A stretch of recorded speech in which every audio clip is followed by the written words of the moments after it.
Сәлем баршаңызға. Бүгінгі тақырып ырыс-бала. Оны бастамас бұрын каналға тіркеліңіздер. Бізде шоу-бизнес жаңалықтар каналында 98% тіркелмеген адамдар көреді екен.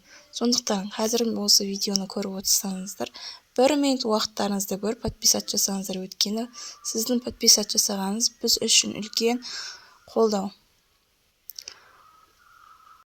Блогер Ырысбала Экранбай алтын алқаны алмады. Халықтың сүйікті блогеріне айналған Ырысбала Экранбай бірнеше күн бұрын 73-ші баспаны табыстаған еді. Осы баспананың алған отбасы алтын алқа таққан еді. Бірақ блогер бұл сыйлықты бас тартты. Не үшін екен? Себебі Ырысбала ол алқаны жалғызбасты әкеге берді. Ол әке өзінің қызын жақында ұзатады екен, соған қызына немесе келген құдаша-құдағиларға тақсын деген көмекпен берген болатын. Бұны көрген оқырмандары әртүрлі пікірлер жазуда.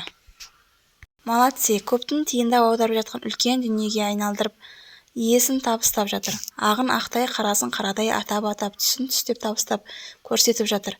Рахмет саған Ырысбала. Өрсің кеңейе берсін Ырысбала қарындасым, Алладан мың есе қайтсын. Мәселе бергенде, алғанда емес, Ырысбала үй әпергендерге күшті жол көрсетіп жатыр. Осылай бір-бірін жүгін көмектесіп көтерсін деп тамаша. Қазақстанда Ырысбаладай блогерлер көп болсын, тек халыққа жаны ашысын. Соңына дейін тыңдағандарыңызға рахмет. Лайк басып, комментарий жазып, каналға тіркеліп, қоңырау белгісін басуды ұмытпаңыздар достар.